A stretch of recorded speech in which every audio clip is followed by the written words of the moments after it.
મારું નામ નરેન્દ્ર વાણિયા છે. મારી પત્નીનું નામ મોનિકા વાણિયા છે. અમે ડિલિવરી માટે હેલ્થ પ્લસમાં સારવાર લેવા ગયેલા હતા.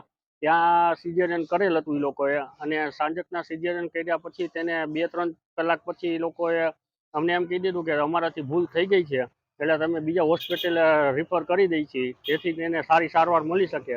અને ત્યાં અમને જાણવા મળ્યું છે કે મારી વાઈફની 2 કિડની ફેલ થઈ ગયેલ છે.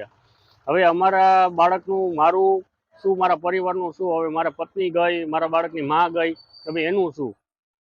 હવે એવી હોસ્પિટલને સીલ મારવામાં આવે અને જે ડોક્ટરે સારવાર કરી છે તેનું લાયસન્સ કેન્સલ કરવા, જેથી કરીને બીજા કોઈ ગરીબ માણસો કે નાના માણસોને આ તકલીફ ના થાય એ માટે. નામ કાચા અલ્પેશ નટુભાઈ, મારા ઘરનાનું નામ તૃપ્તિ અલ્પેશભાઈ કાચા છે. અમે હેલ્થ પ્લસમાં સારવાર લેવા ડિલિવરી ટાઈમે આવ્યા હતા 26/8/23ના રોજ. ત્યારે તે દરમિયાન સિઝેરિયન થયા પછી 27 તારીખે સિઝેરિયન થયું. સિઝેરિયન થયા પછી એને યુરિન બંધ થઈ ગયો. એટલે અમે મેડમને પૂછ્યું કે અમે આ કઈ રીતના થયું છે, તો એને એ રીતના કીધું કે બાટલાની કે એ ચડાવ્યું છે તો એ સવાર થતા નોર્મલ થઈ જશે.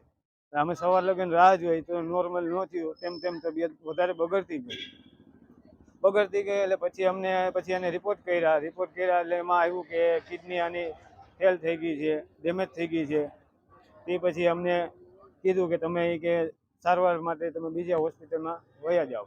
એટલે અમે બીજા હોસ્પિટલમાં ગયા, કેજેમાં ગયા હતા. તો ત્યાં અમને રિપોર્ટને હજુ કર્યું તો ત્યાં એ જ આવ્યું. પછી ત્યાંથી એને બેદરકારીને હિસાબે અમારે અત્યારે આ રીતના હેરાન થવું પડે છે. અને અત્યારે અમે અમદાવાદ સિવિલમાં સારવાર લઈ છીએ.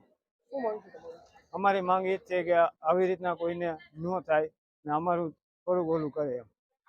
અત્યારે અમારા પરિવારની ગંભીર હાલત છે, કારણ કે અત્યારે 5 વર્ષનું બાળક છે. હવે એને તો માની તો જરૂર પડે ને. હા, 5 મહિના.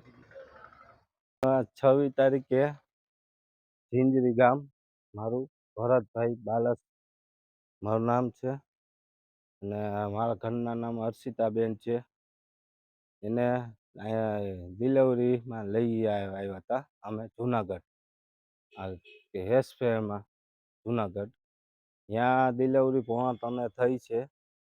પછી તબિયત બગડી હતી એને 4:45-5 સિઝેરિયન નોર્મલ કે થાય એમ નથી, સિઝેરિયન કરવું જોશે. સિઝેરિયન અમે કરાવ્યું. પછી શ્વાસની તકલીફ થઈ ગઈ, શ્વાસ લઈ શકતી નહોતી, સમજી ગયા. પછી આઈસીયુમાં લઈ ગયા. આઈસીયુમાં આખી રાત રાખ્યું. સવારે પાછા કહે કે હવે અમારું કામ નથી, કે હવે તમે બીજે દવાખાને જઈ શકો છો કે.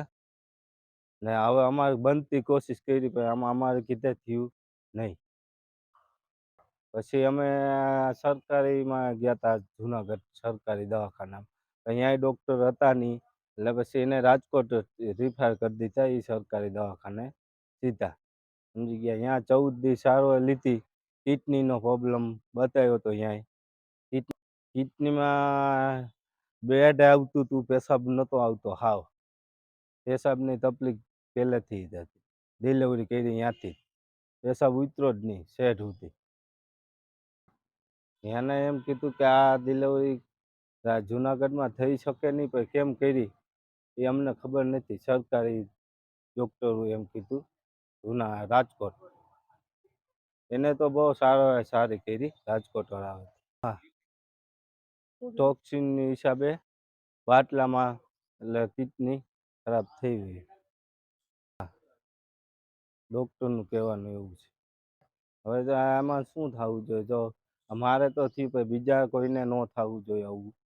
તો ભાઈ છોકરા મા વિનાના છોકરા રખડી પડે. મારે જો બેબી છે એમને એમ છે અત્યારે. મારી પરિસ્થિતિ કાંઈ નથી, હું મૂલ્ય કરું છું, સમજી. કાર્ડની તો હતી, એ કાર્ડ ફ્રી કરાવવાનું, ડિલિવરી પૂરતું ફ્રી હોય કાર્ડ. અમે અહીંયા ફ્રી હતું એટલે અમે અહીંયા ગયા, સમજી ગયા. આ કાર્ડનું તો કરતા છે ને સરકારી દવાખાનામાં જ આ સુવિધા જોઈએ બધી.